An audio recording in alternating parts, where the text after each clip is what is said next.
Good morning guys, good morning, good morning. कैसे हैं आप लोग? So good morning everyone and welcome to the paper number 6, new syllabus CA inter financial management and strategic management. And as you all know, ये जो subject है हमारा दो part में डिवाइडेड है। First part is of FM, financial management, that is of 50 marks, and the second part is SM, that is again of 50 marks. And I will be taking the first part, financial management, of this paper number 6. As you know, इस term financial management को यदि मैं दो part में divide करूं और सीधे सीधे बात करूं कि हम यहाँ क्या पढ़ने वाले हैं, तो हम यहाँ स्टडी करने वाले हैं management of finance, financial management या मैनेजमेंट ऑफ फाइनेंस। और जब हम फाइनेंस की बात करते हैं, फंड्स की बात करते हैं, तो आपको पता है किसी भी ऑर्गेनाइजेशन का बैकबोन उसका फाइनेंस है। Until unless your finance management or management of funds is not up to the mark or not proper, no one can survive. यार, हम अपनी रूटीन लाइफ में भी चले जाएं और अपने रूटीन डेली लाइफ की भी बात करें, तो भी हमारे लिए फंड मैनेजमेंट बहुत इंपॉर्टेंट है। आप लोग नहीं करते हो, उस स्टेज पे नहीं आए हो, लेकिन यदि आपने अपने एल्डर्स को देखा है तो सर इनकम कहाँ से आएगी, कितनी कितनी इनकम हमारे पास जनरेट होगी, how much expenses we will incur in current period, future के लिए प्लानिंग क्या करेंगे, कहाँ कैसे हम मनी इन्वेस्ट करेंगे, कैसे उन्हें मैनेज करेंगे, ये सारा इट इज फाइनेंस मैनेजमेंट और मैनेजमेंट ऑफ फाइनेंस। बट हम एक लेमैन की, एक इंडिविजुअल की बात नहीं कर रहे हैं, हम यहाँ बात करेंगे कॉर्पोरेट्स की, हम यहाँ बात करेंगे ऑर्गेनाइजेशंस की, कैसे ऑर्गेनाइजेशन अपना फंड मैनेज करती है। पहले अपने स्टडी पैटर्न को समझ लें, फिर कुछ बात हम सिलेबस की करेंगे, एंड देन हम अपने चैप्टर बाय चैप्टर आगे मूव करेंगे। Study pattern is very simple. We will cover 100% syllabus from study material first. पहले हम पूरा स्टडी मटेरियल कॉन्सेप्चुअली स्टडी करेंगे और प्रैक्टिकल क्वेश्चंस के थ्रू उसे परफेक्ट बनाएंगे। Then additional question bank that I will provide, then RTPs, MTPs, past examination papers. ये वो एक नॉर्मल प्रोसेस रहेगा, लेकिन जिन्होंने भी कॉस्टिंग मुझसे पढ़ा है और पढ़ रहे हैं, उन्हें आइडिया है मेरा मेन फोकस, हमारा main focus and the teaching style is totally different, कि हम सिर्फ और सिर्फ पहले कॉन्सेप्ट की बात करेंगे। We will discuss concept at that extent कि चीजें सिर्फ बुकिश नॉलेज तक नहीं रहे, उनको हम अपनी प्रैक्टिकल लाइफ में कैसे इंप्लीकेट कर सकते हैं, कैसे अप्लाई कर सकते हैं, ये सारी चीजें भी हमें समझ में आएगी। Are you getting my point? हाँ, एज यू नो, बिल्कुल वैसे ही वैसे ही वैसे ही एग्जैक्टली वैसे ही हर चीज को कॉन्सेप्चुअली समझना है। कॉन्सेप्चुअली कंफर्टेबल होने के बाद सब्जेक्ट से प्यार हो जाता है, और सब्जेक्ट जब हमारे अंदर हमारी रूटीन लाइफ में एप्लीकेबल होने लगता है ना, तो उसको पढ़ने का भी मजा बहुत अच्छी तरह आने वाला है। ये सब्जेक्ट बहुत इंटरेस्टिंग है, one of my favourite, because practically ये वाला काम जहां फाइनेंस मैनेजमेंट की बात होती है, फंड्स मैनेजमेंट की बात होती है, for a layman I am doing since number of years portfolio management services. इस सब्जेक्ट में हम स्टॉक मार्केट की भी बात करेंगे, हम म्यूचुअल फंड्स की भी बात करेंगे। Yes, that is not in your syllabus at that extent in inter में उतने एक्सटेंट तक नहीं है, लेकिन बात डेफिनेटली करेंगे गाइस, इंटरेस्ट डेवलप करें कि क्या है फंड मैनेजमेंट की। जब बात है फाइनेंस मैनेजमेंट की बात है, तो हमारा ये पूरा सब्जेक्ट, मैं स्टार्ट करता हूं सिलेबस को इंट्रोड्यूस करने के लिए, आपको एक पैटर्न से लेके चलता हूं। ये पूरा सब्जेक्ट इज क्लस्टरिंग अराउंड, एक 3 मेजर डिसीजन के आसपास ही क्लस्टर करता है। होल सब्जेक्ट, होल सिलेबस, ये पूरा फाइनेंस मैनेजमेंट का जो आपका सिलेबस है, ये 3 subject, 3 major decisions of finance, finance के 3 मेजर डिसीजंस के आसपास घूमेगा। The 3 major decision of finance, fund से रिलेटेड 3 सबसे मेजर डिसीजन कौन से हैं, जिसपे हमारा सीएफओ, चीफ फाइनेंशियल ऑफिसर, पूरा फोकस लगा के बैठा, वही ध्यान रखने का है, वही समझने का है, उसी पे काम करने का। गलती हुआ तो माफी नहीं। 3 major financial decisions. First one is financing decision. Second is investment decision. And third is dividend decision. मतलब फाइनेंसिंग डिसीजन का मतलब पैसा कहां से लाएं, पैसा कहां से लाएं, कहां से अरेंज करें। सर पता है इन्वेस्ट कहां करना है, ऑप्शंस हैं, इन्वेस्टमेंट स्ट्रैटेजी माइंड में है, प्रोजेक्ट दिमाग में चल रहा है, but the problem is money नहीं है, फंड्स नहीं है। तो पहला सबसे मेजर डिसीजन ही हो गया, लेट्स अरेंज द फंड्स। लाओ, ढूंढो कौन देने को रेडी है। देने को बहुत सारे लोग हैं, कहीं से भी ले सकते हैं, किससे लें? यस, ढूंढना पड़ेगा। सर इसमें भी सोचना पड़ेगा, हाँ बहुत डिटेल में सोचना पड़ेगा भाई। That's the point. सर हम तो सोचते रहते हैं पैसा कहां से आएगा, हमें कोई देने वाला नहीं है। यहाँ उल्टा है, देने वाला बहुत है, ऑप्शंस बहुत हैं, चॉइसेस बहुत हैं, आपको सोचना है कहां से अरेंज करना है। Second, sir money is arranged, funds is arranged और funds is available, now decide where to invest, कहां कहां इन्वेस्ट करें। लेमैन की तरह सोचो, एक वापस चलते हैं, एक लेमैन की तरह सोच के देखो। आप अपने घर में चलो, हाँ घर में तो जाने का काम ही है हमारा, हम कास्टिंग में भी हर बार घर पे लेके तो समझे चीजों को। घर में लेके चलो, आपके पेरेंट्स अर्निंग करते हैं, इधर बिजनेसमैन होंगे, सर्विसमैन होंगे, जो भी है, पैसा आ रहा है। सर्विस पर्सन से तो रेगुलरली सैलरी की फॉर्म में आ रहा है, बिजनेसमैन है तो आ रहा है।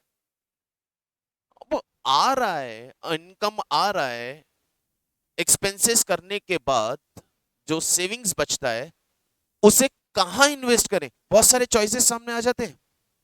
सर एफडी बनवा दो, अब मदर आके बोलते हैं एफडी एफडी एफडी, फादर आके बोलते हैं नहीं मैं तो शेयर्स में लगाऊंगा, म्यूचुअल फंड्स में डालूंगा, अरे नहीं मुझे उसमें बिलीव नहीं है। गोल्ड खरीद लेते हैं, प्रॉपर्टी ले लेते हैं, बहुत सारे ऑप्शंस हैं।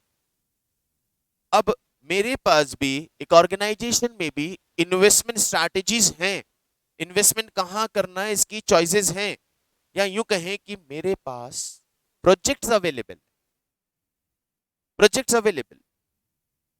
अब आप ये सोचो, आपको ये एनालाइज करना है, ये डिसीजन लेना है where to invest. Second, money, पहला क्या, पहला क्या, इन्वेस्ट करना है, पैसा नहीं, लेट्स अरेंज इट। दूसरा क्या, मनी आ गई sir, it is arranged, now try to invest it, where to invest it. And third, third तो इंटरेस्टिंग वन, पैसा कमा लिया, we are in profit, we earn profit, now क्या करें सर, डिस्ट्रीब्यूट, जिनसे मनी लिया है उनको रिटर्न दे दो, डिविडेंड डिस्ट्रीब्यूट कर दो, शेयर होल्डर्स को प्रॉफिट डिस्ट्रीब्यूट कर दो। नहीं यार, नहीं मैं नहीं देना चाहता। सर आपकी चॉइस नहीं है, शेयर होल्डर विल डिसाइड ना कि उन्हें डिविडेंड चाहिए या नहीं। ये भी होता है क्या? हाँ, एक्चुअली क्वेश्चन सही है आपका। She is right. क्या कि सर डिविडेंड शेयर होल्डर पे डिसाइड करता है कि वो लेना चाहते हैं या नहीं? ऐसा भी कैसे हो सकता है sir? Being a share holder मुझे बोलेंगे कंपनी डिविडेंड दे रहे हैं, हम तो बोलेंगे ना चाहिए। नहीं बेटा, समझेंगे, इसीलिए तो यहाँ बात कर रहे हैं। यदि ये इतना सिंपली डिसीजन बन जाता तो ये मेरा इतना बड़ा फाइनेंशियल मैनेजमेंट का एरिया ही नहीं बनता। Dividend decision, will discuss it. तो ये 3 major financial decisions, 3 major management of funds based decisions जो हमें इस फाइनेंशियल मैनेजमेंट में डिस्कस करने हैं। एंड बिलीव मी, पूरा financial management all together mostly in 3 के आसपास ही घूमता है। Mostly, I am not saying कि इन 3 के पास ही सारा फाइनेंशियल मैनेजमेंट खत्म हो गया अपना। फाइनेंशियल मैनेजमेंट बहुत वास्ट तक जाएगा। फाइनेंशियल मैनेजमेंट में बहुत आगे बहुत कुछ भी है, बहुत कुछ है। हाँ, आएंगे उस पर भी बात करेंगे, पहले सिलेबस पे काम कर लें। तो सबसे पहले डिसीजन पे बात करते हैं। First decision is my first decision on financial management, the first area is financing decision, मतलब source of funds, कहां से मनी अरेंज करें, source of fund. Okay, let's start. Just think about it. You are the finance manager, no?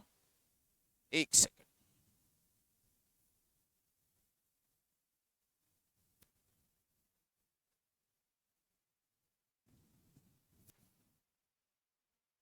Okay, हाँ, क्या सोच रहे थे? हाँ, सोचना शुरू करो। आप एक finance manager, okay okay okay, आपको एक प्रोजेक्ट स्टार्ट करना है एंड नाउ आपके सामने मैं यूं रखता हूं कि यार बताइए, चलिए फंड्स कहाँ से लाओगे? आपके माइंड में कौन कौन सी चॉइसेस आ रही? देखो, ये तो जो मेरे साथ जुड़ा हुआ है, जो मुझे जानता है, जो मेरे से पहले से पढ़ा हुआ, उन्हें पता है कि हमारा स्टडी पैटर्न यही है।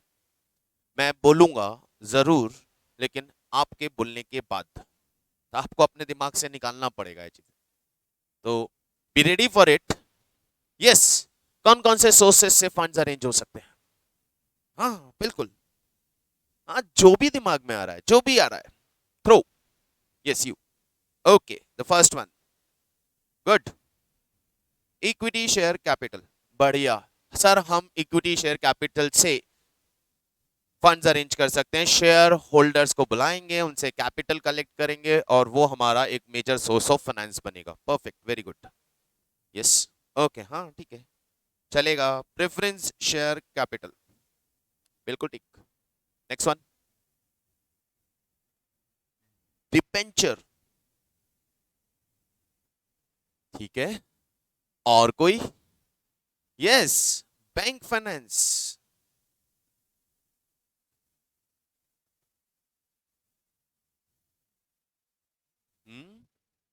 हाँ, बोल सकते हो यार, जो भी दिमाग में आ रहा है। एंजल इन्वेस्टर्स,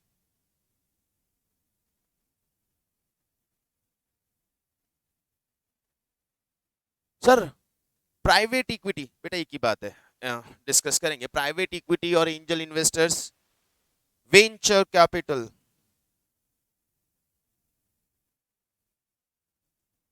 अच्छा, जी सेंगी सर, हमने शार्क टैंक देखा है। अरे वाह, बढ़िया। तो आपको बहुत कुछ कहीं ना कहीं कनेक्ट करने को मिलेगा इस सब्जेक्ट के साथ। चलिए, आपने कुछ मेजर फाइनेंशियल सोर्सेस, फंड्स के सोर्सेस लिस्ट आउट किए। Yes, you all are okay, you are good. यही मेजर सोर्सेज हैं हमारे पास। शेयर कैपिटल, शेयर होल्डर से, इन्वेस्टर से मनी लेना, इन्वेस्टर से कैपिटल अरेंज करना, and that will be a major source of finance. Fine, good. Second source of finance, debt, debentures. It is sort of long term borings, long term loans, इसके through भी funds arrange हो रहे हैं। बिल्कुल सही है। Bank finance, bank से funds arrange करना। बैंक से फंड्स अरेंज जब हम करने जाते हैं ना, तो बैंक हमें बहुत डिफरेंट डिफरेंट मोड्स में फंड्स प्रोवाइड करती है। अलग अलग मोड्स में फंड्स प्रोवाइड करती है। एंड अलग अलग मोड्स क्या है? बैंक हमें टर्म लोन की फॉर्म में, बैंक गारंटी की फॉर्म में, bill discounting, cash credit limit, overdraft limit, working capital limit, बहुत सारे तरीके से बैंक हमें फंड्स प्रोवाइड करती है। हाँ, बिल्कुल बिल्कुल बिल्कुल। हम इन फंड्स को कैटेगराइज करेंगे, हम इन सोर्सेस को कैटेगराइज करेंगे लेटर ऑन, जब हम उस पर्टिकुलर टॉपिक के अंदर डिटेल में जाएंगे। बिल्कुल कैटेगराइज करेंगे, शॉर्ट टर्म, लॉन्ग टर्म के फॉर्म में कैटेगराइज करेंगे। Okay, yes, short term and long term की फॉर्म में कैटेगराइज करेंगे, इंटरनल एक्सटर्नल की फॉर्म में कैटेगराइज करेंगे। सर इसी से एक और पॉइंट मेरे दिमाग में आया, एक और सोर्स ऑफ फाइनेंस है मेरे पास, and that is retained earnings. ये हमने मेजर सोर्स ऑफ फाइनेंसेस अपने सामने रखे। इन सोर्स ऑफ फाइनेंसेस में, इन सारे मोड्स में जिनसे हम फंड्स अरेंज कर सकते हैं, इन सभी सोर्स ऑफ फाइनेंसेस के खुद के कुछ प्लस कुछ माइनस है, कुछ बेनिफिट्स कुछ ड्रॉबैक्स हैं, कुछ कैरेक्टरिस्टिक्स, एंड देन उन सबको एनालाइज करके हम अपना perfect source of finance choose करके लाएंगे। जैसे मैं यदि आप लोगों से बात करूं, किसको कौन सा फाइनेंस पसंद है, कौन कौन सा फाइनेंस अरेंज यूज करना चाहता है? सर इक्विटी शेयर कैपिटल, चलिए why equity share capital? Debt, why debt, why debenture?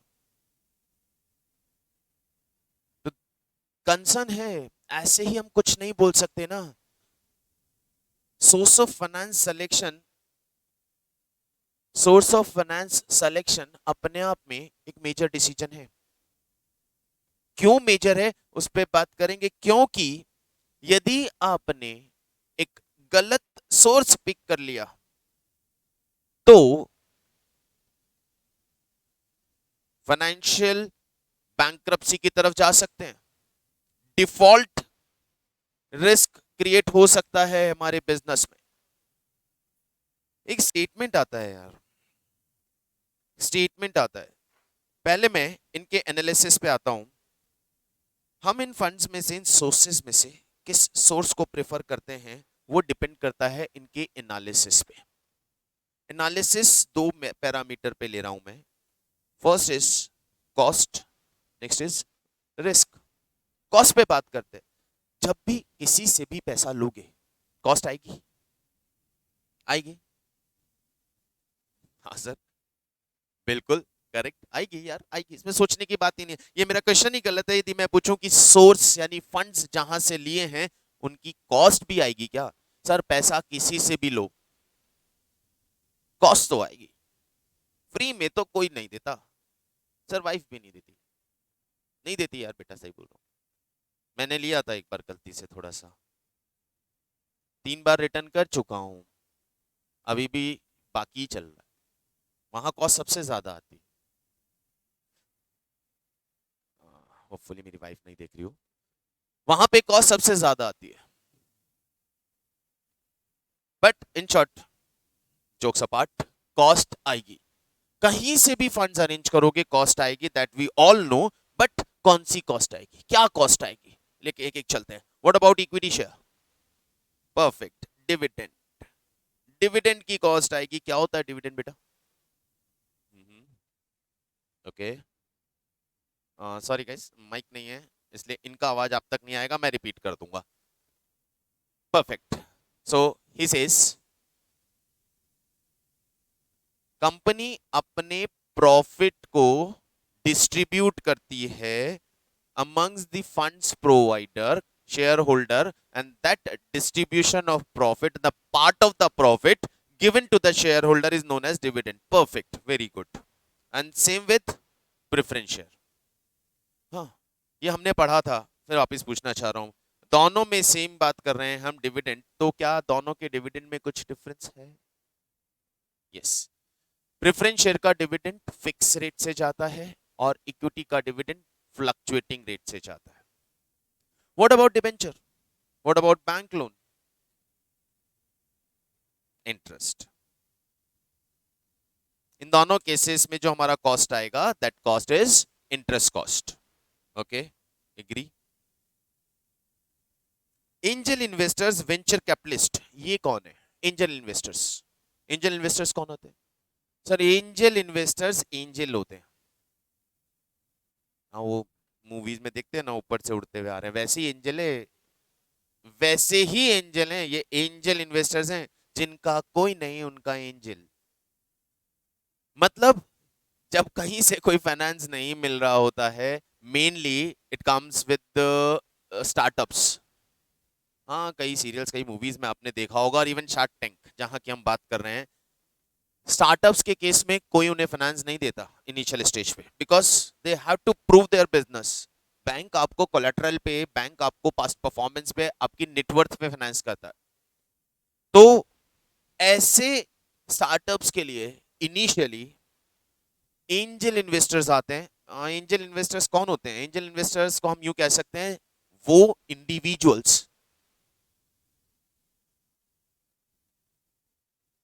Individuals, जिनके पास हाई नेटवर्थ होती है, मतलब बहुत पैसा। Individuals having huge money known as high net worth investors, HNIs, high net worth investors और इंडिविजुअल्स। वो हाई नेटवर्थ इंडिविजुअल्स उन्हें स्टार्टअप्स में, यदि उन्हें लगता है कि that particular project will work in future, तो in expectation of getting huge profit, वो इनिशियल स्टेज पे वहां इक्विटी के अगेंस्ट में, ओनरशिप के अगेंस्ट में मनी इन्वेस्ट करते हैं। उन्हें हम एंजल इन्वेस्टर्स बोलते हैं। रिटर्न में क्या लेंगे? ऑब्वियसली रिटर्न में आपका कैपिटल का ओनरशिप, या कैपिटल लेंगे, ओनरशिप लेंगे। आप में कैपिटल इन्वेस्ट करना है तो आपकी ओनरशिप का एक पोर्शन लेंगे, और ओनरशिप लेंगे तो ओनरशिप का मतलब प्रॉफिट में हिस्सा लेंगे। और वो ऐसे रेगुलर बेसिस पे नहीं लेंगे। जब कंपनी बड़ी हो जाएगी, मार्केट में प्रोडक्ट स्टेब्लिश हो जाएगा, आपका IPO लाया जाएगा, पब्लिक ऑफर लाया जाएगा, और उस पब्लिक ऑफर से पब्लिक से कैपिटल अरेंज करके ये इन्वेस्टर्स अपना कैपिटल विड्रॉ कर लेंगे। कुछ इस तरह से ही काम करते हैं। समझेंगे, प्रैक्टिकली समझेंगे। बहुत एग्जांपल्स हैं, बहुत एग्जांपल्स हैं। लेटेस्ट में, यस, लेटेस्ट में बहुत एग्जांपल्स हैं। I will show you later on, सब कुछ, सारा कुछ। हम सारा डिस्कशन प्रैक्टिकली कनेक्ट करके चलने वाले हैं, हर टर्म को प्रैक्टिकली डिस्कस करके चलने वाले, don't worry. Similarly venture capitalist बात करते हैं, वहां ह्यूज अमाउंट की बात हो जाती है। Retain earning, retain earning is again one of the important source. What is return earning? Retain earning का मतलब, ऑर्गेनाइजेशन ने जितना भी प्रॉफिट बनाया, उस प्रॉफिट में से अपने फंड प्रोवाइडर्स को उनका रिटर्न देने के बाद जो हमने रिटेन किया, बिजनेस में ही रख लिया। भाई पैसा कमाया, एक इंडिविजुअल की बात सोचो, चलो एक छोटा सा शॉपकीपर का दिमाग लगाओ, इंडिविजुअल प्रोप्राइटर, दुकान खुल के बैठा है, साल के एंड में प्रॉफिट आया, क्या वो प्रॉफिट सारा का सारा उठा के घर ले जाएगा और खर्च कर देगा? उसी का प्रॉफिट है ना। नहीं सर, सारा खर्च, हाँ कर सकता है भाई, क्यों नहीं कर सकता, बट यदि ऐसा उसने किया तो बिजनेस ग्रो कैसे करेगा? तो क्या करता है, जितना जरूरत है ले जाता है, बाकी बिजनेस में इन्वेस्ट करता है, बिजनेस में, और बिजनेस को बड़ा करता है। सेम विथ कॉर्पोरेट्स, प्रॉफिट आया, डेट पे इंटरेस्ट दे दिया, शेयर होल्डर्स को डिविडेंड दे दिया, और जो बच गया या जो बचा लिया गया, मतलब पूरा प्रॉफिट डिस्ट्रीब्यूट नहीं करेंगे सर, बिकॉज हमें फ्यूचर प्लानिंग करना है। हमारे पास कई इन्वेस्टमेंट ऑप्शंस अवेलेबल हैं, तो हम ये मनी, हम ये part of the profit save करके, रिटेन करके बिजनेस में ही इन्वेस्ट करना चाहते हैं। तो again that retain earning becomes a big source, internal source. It is basically completely internal source, किसी से मांगने नहीं जा रहे हैं, खुद का कमाया हुआ ही बचा के वापस बिजनेस में लगा रहे हैं। इसकी भी कॉस्ट आती है यार, सबकी कॉस्ट आपने बोल दिया और परफेक्टली आंसर किया। डिविडेंड, शेयर्स कैपिटल के केस में, इंटरेस्ट, लोन्स एंड डेट्स के केस में, क्या रिटेन अर्निंग की कॉस्ट आती है?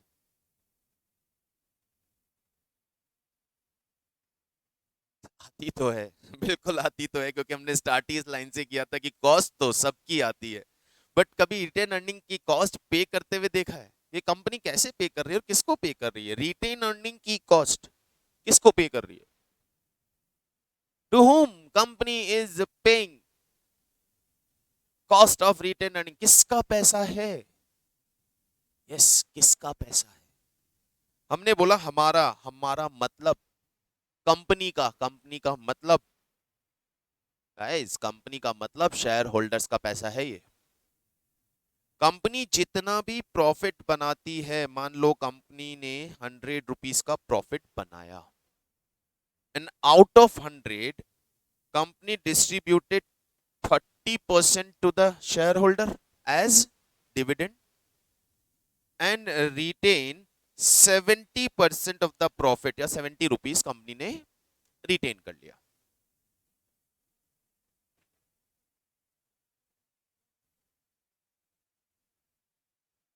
Whose profit is this? ये 70 भी किसका प्रॉफिट है? यस, ये शेयर होल्डर का profit. Company want retain it, will shareholder allow? Suppose आप भी शेयर होल्डर हो, आप किसी कंपनी के शेयर होल्डर हो, आपकी कंपनी जिसमें आपने इन्वेस्टमेंट किया है, आपकी कंपनी आपको बोलती है कि सर ये प्रॉफिट हुआ है, इतना सा तो हम दे रहे हैं और ये हम रख रहे हैं। यार ओनर की तरह सोचो ना, कंपनी को अलग क्यों मान रहे हो? ओनर की तरह सोचो ना। नहीं सर, हम तो ओनर की तरह नहीं सोच सकते, हम तो इन्वेस्टर की तरह सोचेंगे। If they earn something for us, I want that. Okay चलो, कंपनी ने आपको बोला नहीं मानेगा, बोले नहीं मानेगा, अपन नहीं मानेगा, अपन अपना पैसा लेके जाएगा। ओके, ये लीजिए सर, दे दिया, क्या करोगे इसका? बताओ क्या करोगे? नहीं मानना है ना, ले लो। नहीं मानना, ले लो, क्या करोगे? इन्वेस्ट करोगे, बढ़िया बात। अब दो सवाल सुन लेना मेरे। जैसे ही मैं मनी आपको दूंगा, आपको टैक्स देना पड़ेगा। डायरेक्टली आपको नहीं देना पड़ेगा, एज यू नो, पता है आपको तो अच्छी बात है कि कंपनी जब डिविडेंड डिस्ट्रीब्यूट करती है तो शेयर होल्डर टैक्स नहीं देता, company corporate dividend distribution tax देती है। तो सर मैं यदि आपको 70 रुपीज दूंगा, तो इसमें से 20% तो आपका टैक्स में चला जाएगा, आपकी जेब में तो 56 पहुंचेगा, आपकी जेब में 56 पहुंचेगा। यार देखो, 14 रुपीज तो तुमने गवर्नमेंट को दिला दिए पैसा लेने के चक्कर में। नहीं मानोगे? ओके, अब जब इसको इन्वेस्ट करने जाओगे, अब जब इसको इन्वेस्ट करने जाओगे, तो इन्वेस्ट करने के लिए भी कोई ना कोई ब्रोकर, कोई ना कोई मीडिएटर चूज करोगे, थोड़ा बहुत कमीशन वो खा जाएगा, और वो कमीशन ले जाएगा, और उसके बाद मान लो 54 रुपीज आप जाके कहीं इन्वेस्ट करते हो, तो उस पर रिटर्न कमाओगे, और मान लो उस पर आप 20% रिटर्न कमा रहे हो। कितना? 20%, ऑलमोस्ट कितना हो गया, चलो मैं मान लेता हूं 11 रुपीज का रिटर्न कमा रहे हो। तो जो पैसा मैं रिटेन कर रहा था, दैट वाज 70 रुपीज, वो आपने करने नहीं दिया और ले लिया, और लेके उस पार्ट पे कितना पैसा कमाया? 11 रुपीज। जस्ट लिसन में, हाँ, एक तो आप ऑलरेडी मेजर मनी तो मेरे यहां इन्वेस्टेड हो, ठीक है, उसके रिटर्न को कहीं और इन्वेस्ट करने जा रहे हो, और उसमें भी सिर्फ 11 रुपीज कमा रहे हो। Do one thing, let it, let it, hold it, मुझे रखने दो अपने पास, इसे मुझे लेने दो, मैं रख लेता हूं, और मैं आपको 11 से ज्यादा देता हूं, चलेगा? दो चीज, पैसा इधर उधर खर्च नहीं होगा, दूसरा आप टेस्टेड कंपनी जिसमें ऑलरेडी आप इन्वेस्टेड हो, उसी में इन्वेस्टमेंट की बात कर रहा हूं आपसे मैं, अभी चलेगा? मैं आपको 11 से ज्यादा दूंगा, अभी चलेगा? गाइस, ज्यादा देना पड़ रहा है ना, कुछ ना कुछ उस पैसे को रिटेन करने के लिए मुझे शेयर होल्डर को कन्विंस करना है कि लेट इट हैपन, मुझे इसे रिटेन करने दो। उसके लिए मुझे उन्हें कुछ देना पड़ रहा है, कुछ एक्स्ट्रा देना पड़ेगा, ये बन जाएगी रिटेन अर्निंग की cost. Actually currently I am not supposed to pay anything, but next time the earning of the shareholder should increase, because आपने उन्हीं का पैसा रोक के री इन्वेस्ट किया है। तो रिटर्न तो देना पड़ेगा, फॉर श्योर देना पड़ेगा।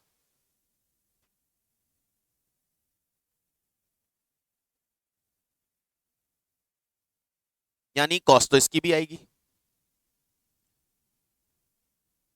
कॉस्ट हर सोर्स की आएगी। एंड नाउ डिसाइड कि कौन सा सोर्स आपको बेटर लग रहा है, विच one is better. Sir equity,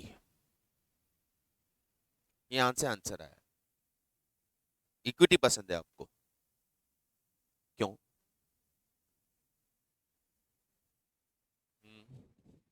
बिल्कुल, हाँ बिल्कुल, इक्विटी पे डिविडेंड का कंपल्शन नहीं है, एग्री। हाँ हाँ हाँ हाँ हाँ। थोड़ा सा बस यहीं पे, इक्विटी का डिविडेंड कंपलसरी नहीं है, एग्री। बट मैंने यहां अभी कॉस्ट की बात की, the volume amount of cost की बात की। जैसे डिबेंचर्स पे हम बोलते हैं, लोन्स पे हम बोलते हैं कि रेट ऑफ इंटरेस्ट फिक्स है, से इट इज 10%। इक्विटी पे rate of return cost fix नहीं है। लेकिन क्वेश्चन मेरा ये है, कितनी जा सकती है, कितना डिविडेंड देना पड़ सकता है ना, agree. At first instant it is depend on profit, नहीं, firstly it is not depend on profit, it depends on the expectation of the share holder. कितनी कॉस्ट पे करनी है इक्विटी पे, ये इस चीज पे डिपेंड नहीं करती कि प्रॉफिट कितना हुआ। मेनली एट फर्स्ट इंस्टेंस ये इस चीज पे डिपेंड करती है, शेयर होल्डर की एक्सपेक्टेशन कितनी है। अब ये नया क्या बला आ गया, एक्सपेक्टेशन पूछ रहे हो, ऐसा सवाल कि हमें कितना रिटर्न चाहिए, तो जितना मिलेगा कम होगा, अरे ह्यूमन नेचर। लेकिन कहीं तो लॉजिकली बात करेंगे। एज आई टोल्ड यू, मैं फंड मैनेजमेंट देखता हूँ, इंडिविजुअल्स पोर्टफोलियो मैनेजमेंट। तो नॉर्मली कुछ इन्वेस्टर्स, एक इन्वेस्टर्स का एग्जांपल है, ये इन्वेस्टर मेरे पास आता है, sir I want to invest my money, suggest me where to invest. मैंने कहा सर तीन ऑप्शन है आपके हिसाब से, और आप जितना पैसा मुझे दिखा रहे हैं, मैं आपको तीन ऑप्शन बता रहा हूँ। एफडी करवा दो, 6% रिटर्न मिलेगा, एमएफ में डाल दो, लॉन्ग टर्म इन्वेस्टमेंट, मिल जाएगा 12% तक आपको रिटर्न आ जाएगा, 10 to 12%। या ओपन शेयर्स मार्केट में, शेयर्स इक्विटी मार्केट में डायरेक्ट इन्वेस्टमेंट कर दो। यहां सर, यहां तो रिटर्न कितना भी आ सकता है। बोले यहां कितना रिटर्न मिलेगा,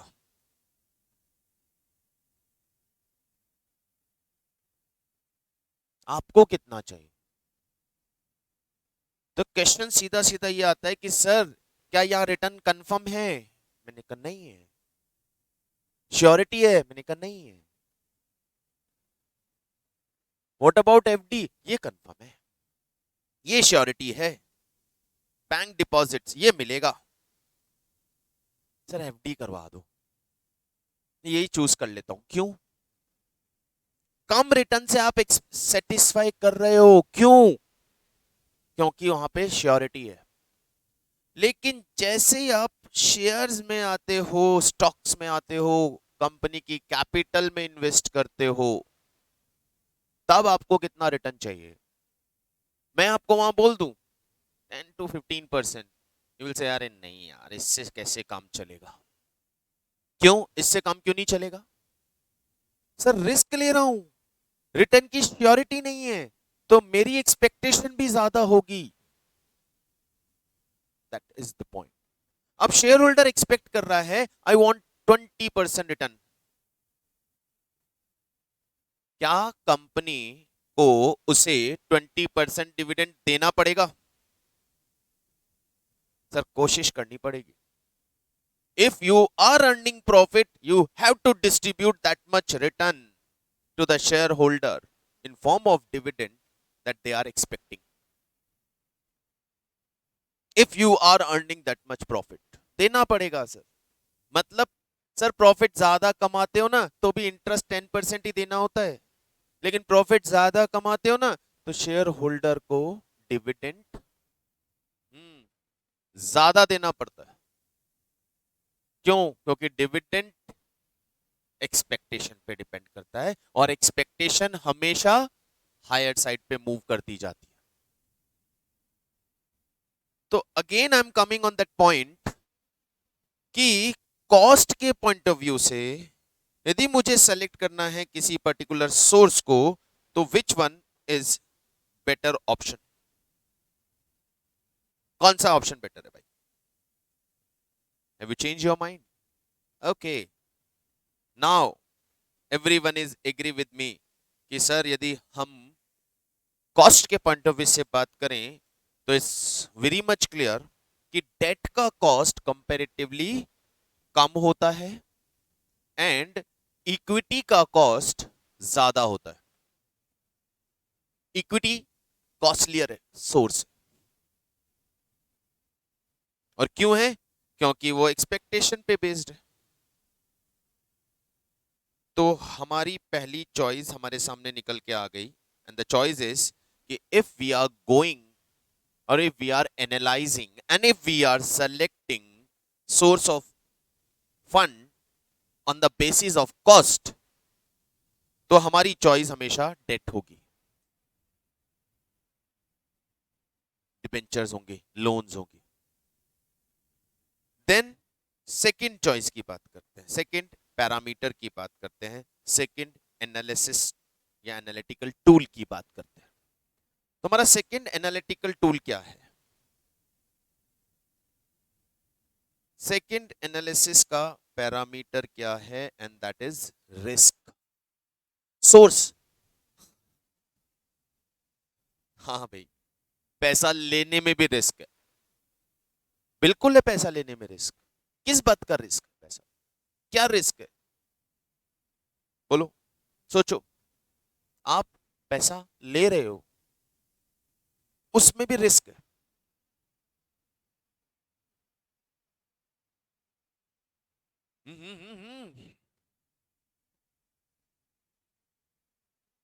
यस, पैसा लेने में रिस्क है. क्या? वापस देना है सर. मनी अरेंज करने में, फंड्स अरेंज करने में, फंड के सोर्स के डिसीजन में भी रिस्क है. ये फैक्टर है डिस्कस करने के लिए. It's important to decide. क्या रिस्क है? हाँ रिस्क है. क्या रिस्क है? रिटर्न करना पड़ेगा सर, और वो यहां नहीं है. इक्विटी में रिस्क नहीं है. क्यों? इक्विटी कभी भी रिटर्न नहीं करनी है. आप नहीं चाहते रिटर्न मत कीजिए until winding up of the company. But यदि आप लोन्स की बात करते हैं, डिबेंचर्स की बात करते हैं, डेट्स की बात करते हैं, तो कंपल्शन है. तो सर पे बर्डन है. क्या? एक तो टाइमली इंटरेस्ट पे करना पड़ेगा. You can't commit default in payment of interest. Profit है या नहीं, इंटरेस्ट तो देना पड़ेगा, जेब से दो. That is the risk. अभी ऊपर बात किया ना इक्विटी में, डिविडेंड देना है या नहीं देना depends on availability of profit. हाँ सर, एक्सपेक्टेशन मान लिया मैंने भाई. मैंने बोला एक्सपेक्टेशन ऑफ शेयर होल्डर. अब शेयर होल्डर एक्सपेक्ट भी कब करेगा भाई? तुम कमाओगे, प्रॉफिट आएगा तो एक्सपेक्ट करेगा ना.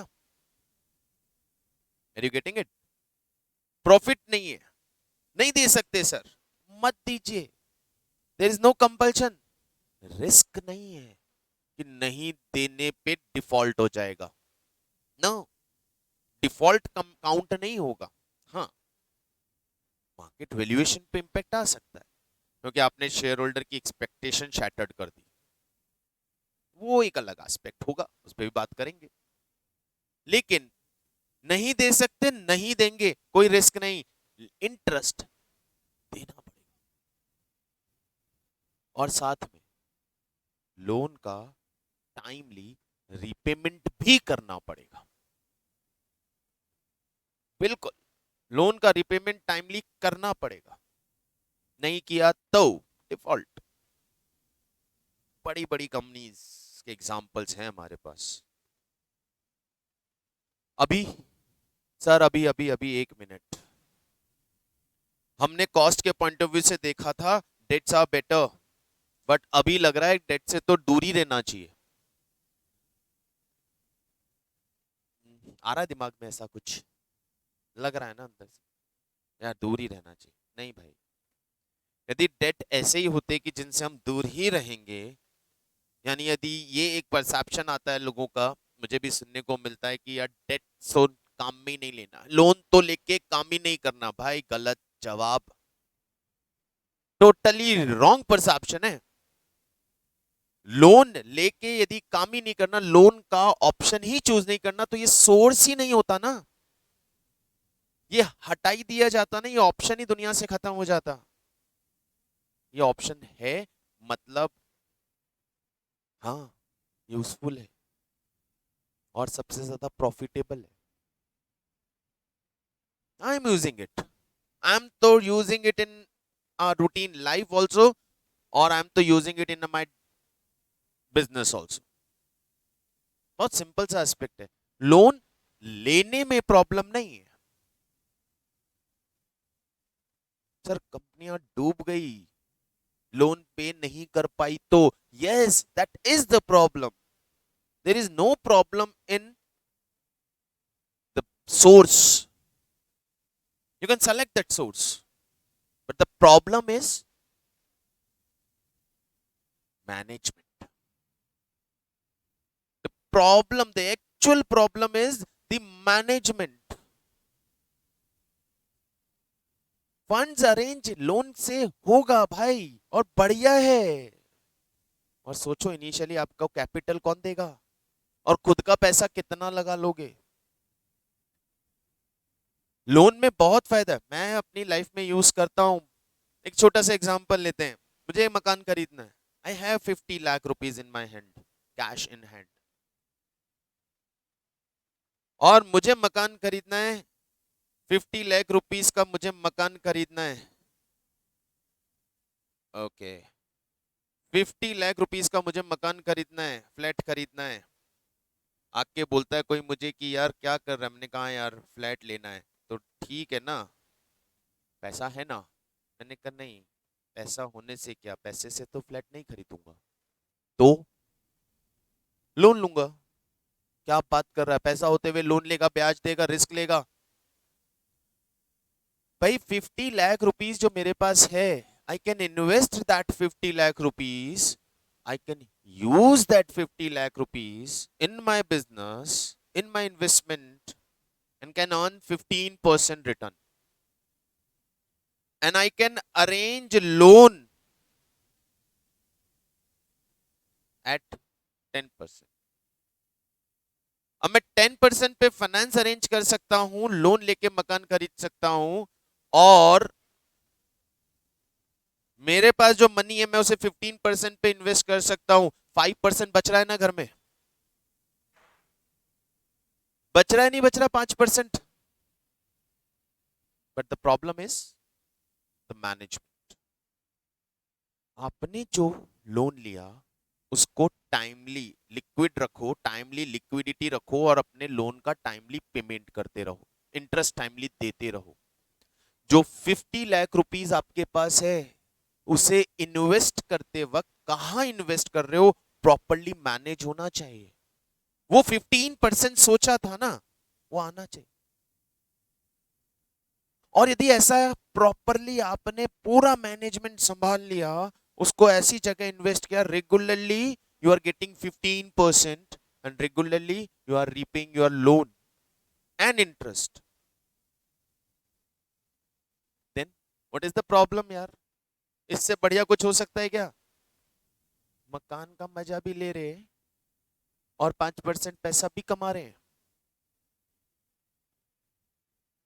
बोलो, क्या कहते हो?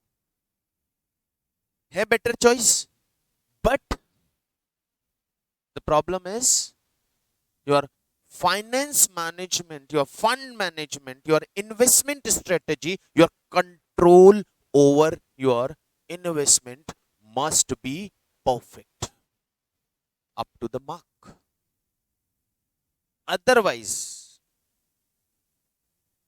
तो हाल होगा Kingfisher airlines, Videocon, Reliance communication, RCom,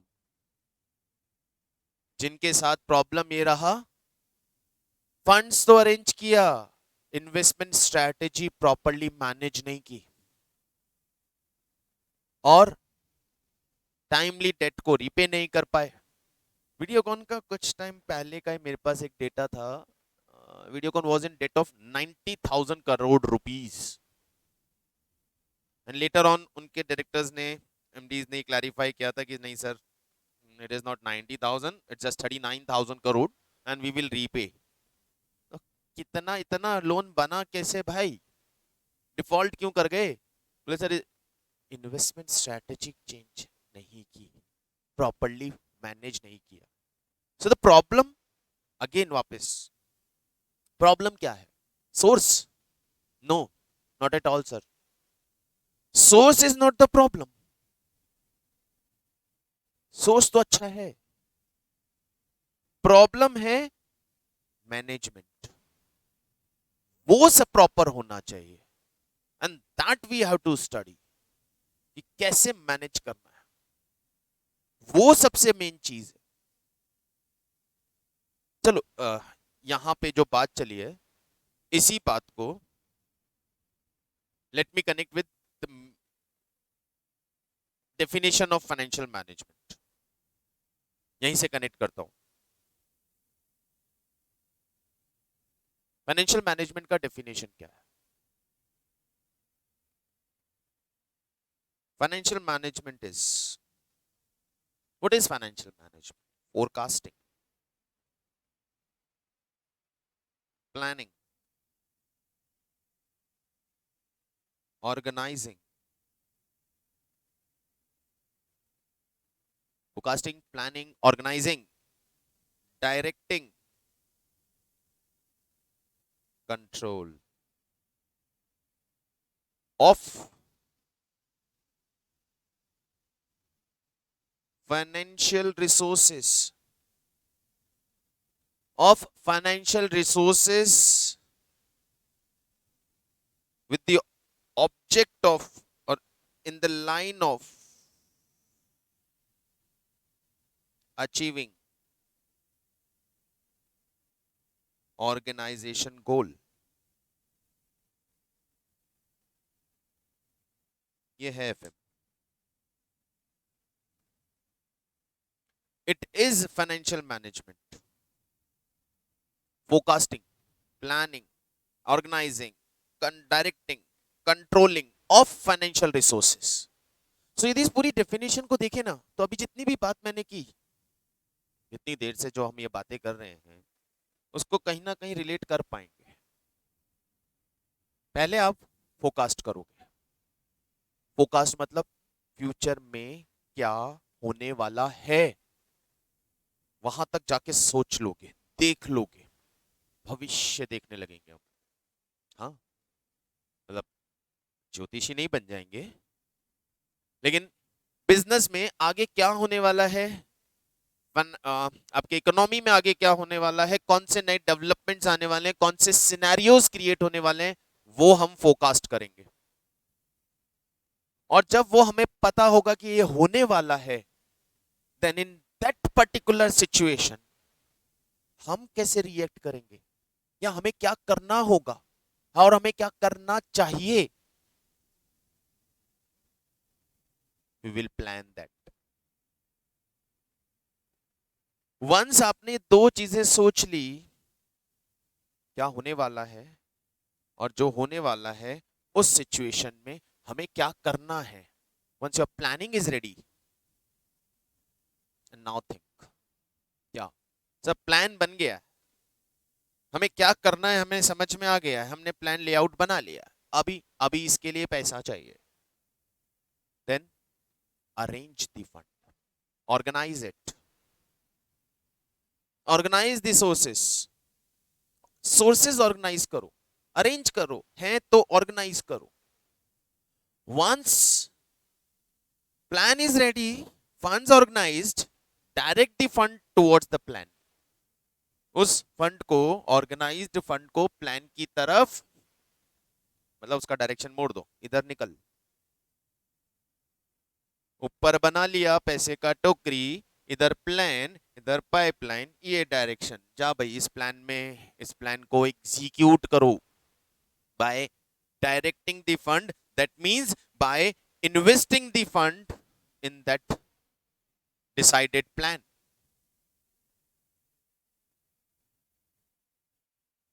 हो गया, plan execution is started.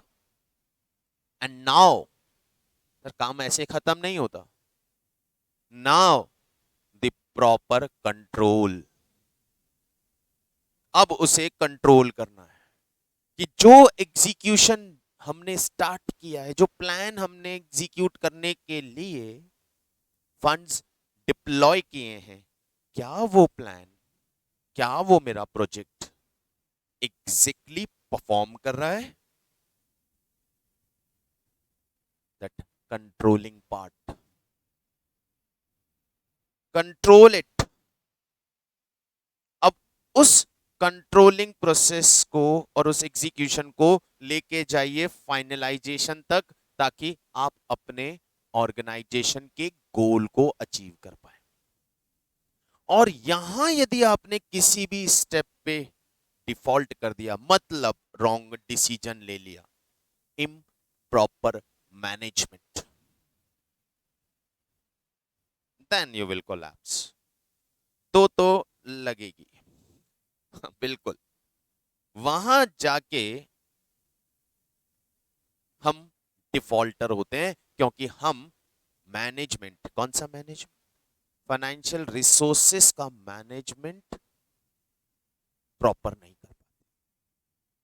So again the problem is not in resources, problem is in management. एक एग्जांपल यू ले सकते हो, कोविड आया था, बिल्कुल आया था, सबकी लाइफ में आया था, मेरे अकेले नहीं आया था। उस पीरियड में अच्छे अच्छे कोलैप्स कर गए, अच्छे अच्छे बिजनेसेस, अच्छे अच्छे ऑर्गेनाइजेशंस डिफॉल्ट कर गए, लेकिन कईयों ने बहुत बेटर तरीके से उस पर्टिकुलर सिचुएशन को एनकैश कर लिया, जिसमें एक बहुत अच्छा सा नाम है, पूना वाला, आधार पूना वाला। नहीं जानते, नहीं जानते, अपनी अपनी बॉडी में वो छोटा सा इंजेक्शन का लिक्विड लेके बैठे हो, उसी की वजह से। हाँ, सीरम इंस्टीट्यूट ऑफ पुणे, जिसने इंडिया में कोविड का वैक्सीन बनाया था, कोविशील्ड।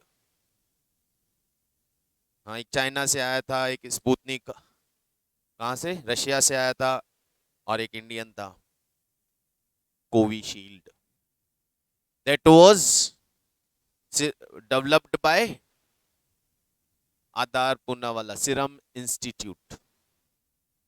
उन्होंने देख लिया वो विजन, फोरकास्टिंग, ये हो सकता है, ये जाने वाला नहीं है, ये कोविड जाने वाला नहीं है, ये जाने वाला नहीं है, तो कुछ तो करना रहेगा, सब कर रहे हैं, हम क्यों नहीं, हम भी बनाएंगे, बनाओ चलो प्लान, कैसे बनेगी, रिसर्च पे लगा दिया सभी को, फॉर्मूला डेवलप करो, फॉर्मूला डेवलप करो, टेस्ट करो, और जब फाइनलाइज हुआ, ऑर्गेनाइज कर दिया, फंड ऑर्गेनाइज किया, प्रोडक्शन स्टार्ट किया, proper controlling, government supply, export, everything was perfectly managed, and they earn a huge amount, plus reputation तो बहुत बड़ा हो ही गया यार। बार बार वही चीज आती है, सोर्स सोर्स में डेट डेट डेट। अरे कौन सा कंपनी डेट पे काम नहीं करता? एक तरफ मैंने आपको रिलायंस कॉम का एग्जांपल दिया, अनिल अंबानी, दूसरी तरफ मुकेश अंबानी। जियो लॉन्चिंग पे बहुत बड़ा डेट था और कुछ सालों के अंदर कंपनी डेट फ्री हो गई। प्रॉपर मैनेजमेंट, लोन लेना बुरा नहीं है, एग्जीक्यूशन प्रॉपर करो, लोन रीपे होता है। और फिर अभी लोन लिया है, हाईएस्ट एवर लोन, वापस Reliance industry highest ever loan borrow किया है 5G की लॉन्चिंग के लिए, 5G के एस्टैब्लिशमेंट के लिए। इतना कॉन्फिडेंस है यार, management is that much proper यार। किधर जाएगा? हम निकालेंगे और टाइमली रीपे करेंगे, कोई प्रॉब्लम नहीं। So this is a first decision that management has to take, the first area of financial management जहां पे management has to work, financing decision. So लगा ना, important one, ऐसे ही नहीं आएगा।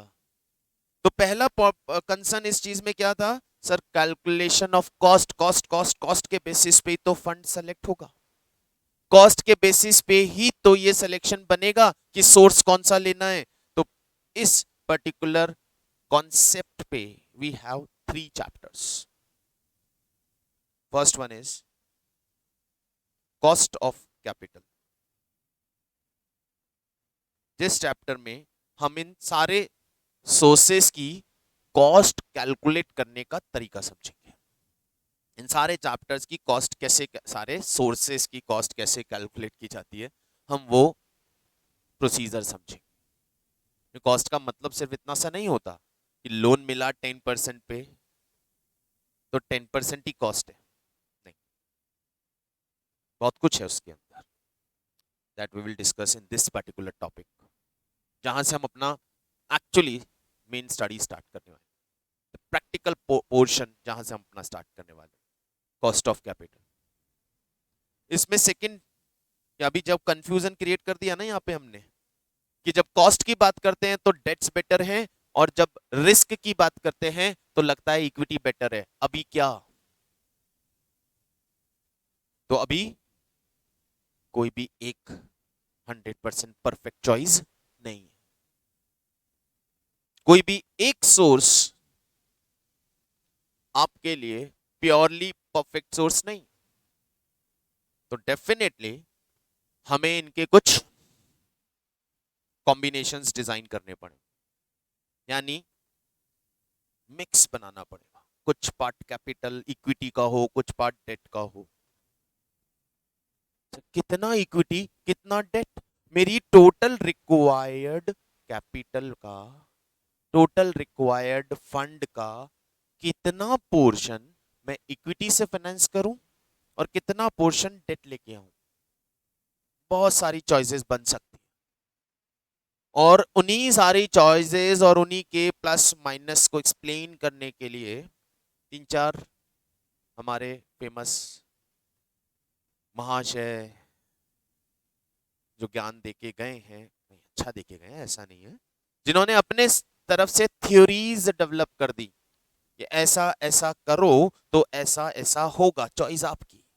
हम तो बता के चले गए। उसमें आपके पास गॉर्डन आएंगे, वॉल्टर आएगा, मोदी, गिलियानी एंड मिलर, ऐसी थ्योरीज आएंगी। यानी हमें पढ़ना होगा capital structure theories is our second chapter in this part. ये हमारा इस सेगमेंट का सेकंड चैप्टर है, capital structure theories. Capital structure theories के बाद एक और चैप्टर आता है इसके अंदर, जो भी हम पढ़ेंगे, लिवरेजेस। लिवरेजेस, इसमें नेक्स्ट चैप्टर हमारे पास बनेगा लिवरेजेस। ये 3 चैप्टर मिला के हमारा फाइनेंसिंग डिसीजन वाला पोर्शन बनता है। दो बात तो हो गई, कॉस्ट ऑफ कैपिटल में सोर्स की कॉस्ट कैलकुलेट करना सीखेंगे, कैपिटल स्ट्रक्चर थ्योरीज में कॉम्बिनेशन बनाना सीखेंगे यूजिंग सम थ्योरीज, और लिवरेजेस उसी की तरफ हमें गाइड करेगा। किस तरफ? लिवरेजेस का मतलब क्या है, एक जिस इसका भी लेके चले, जब इतनी बात हमने कर ली है तो इसका भी एक जिस लेके चले कि लिवरेजेस का क्या। सर लिवरेजेस आपको एक्सप्लेन करता है relationship between the efforts and return. जैसे okay for example I am driving a car, चलाया है? कुछ ने तो चलाया है, ओके। तो आपने यदि कार चलाया है तो आपको एक सिचुएशन देखो, you वांना speed up your car, तो क्या करोगे? एक्सीलेटर प्रेस करोगे, और एक्सीलेटर प्रेस करने से कार की स्पीड बढ़ जाएगी? नहीं। देखना, it depends on the situation और it depends on the fact कि आपका कार कौन से गियर में चल रहा है। यदि आप सेकंड गियर में गाड़ी ड्राइव कर रहे हो और आप एक्सीलेटर प्रेस करो, स्पीड तो बढ़ेगा लेकिन शायद उतना नहीं। लेकिन यही आप फिफ्थ गियर में गाड़ी ड्राइव कर रहे हो और फिर एक्सीलेटर प्रेस करो, डिफरेंस आएगा। That is known as leverage. Leverage मतलब एफर्ट के कंपैरिजन में रिटर्न कितना आ रहा है, एफर्ट के कंपैरिजन में रिटर्न कितना आ रहा है, सेल्स के कंपैरिजन में प्रॉफिट कितना आ रहा है, और वो डिपेंड करता है आपके बिजनेस की फिक्स्ड कॉस्ट पे। यदि हमारे बिजनेस में फिक्स्ड कॉस्ट कंपैरेटिवली ज्यादा है तो हमारे हर इनिशियली प्रॉफिट कम हो सकता है, लेकिन हर बार सेल्स बढ़ने से प्रोपोर्शनेट रिटर्न बहुत ज्यादा होता चलेगा। अभी ऐसे शायद वर्बली बात इतना ज्यादा क्लिक ना करे, चलो करेगी। एक एग्जांपल लेता हूं। एक कंपनी का प्रॉफिट, एक कंपनी की सेल है 100 CR and that company is earning 20 CR। Profit is 20 CR, sale is 100 CR। और दूसरी तरफ एक और कंपनी है जिसकी सेल है 1000 CR और उसका प्रॉफिट है 50 CR या 30 CR।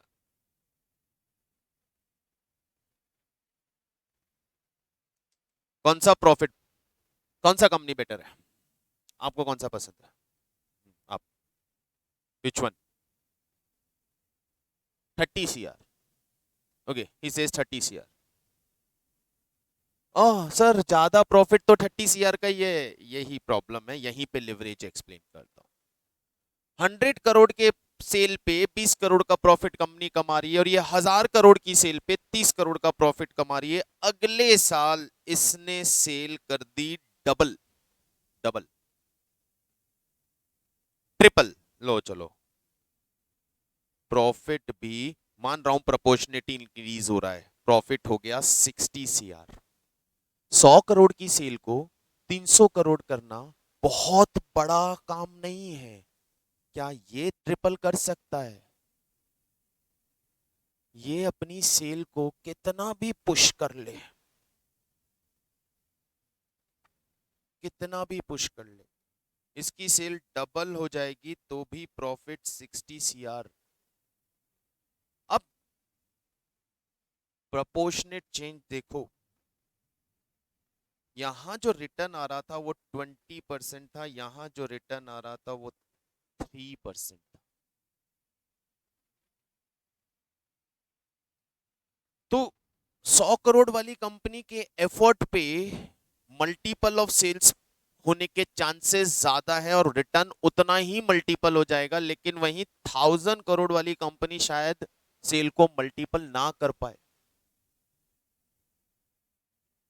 कुछ इसी तरह के कॉन्सेप्ट को डिटेल में बात करेंगे when we will discuss this chapter.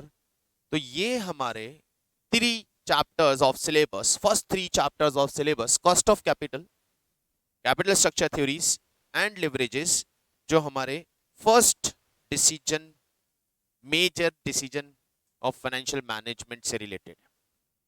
अभी मैं सिलेबस डिस्कस कर रहा हूँ गाइस, हाँ, और सिलेबस के अभी मैंने 3 चैप्टर की बात की है that are connected with the first decision.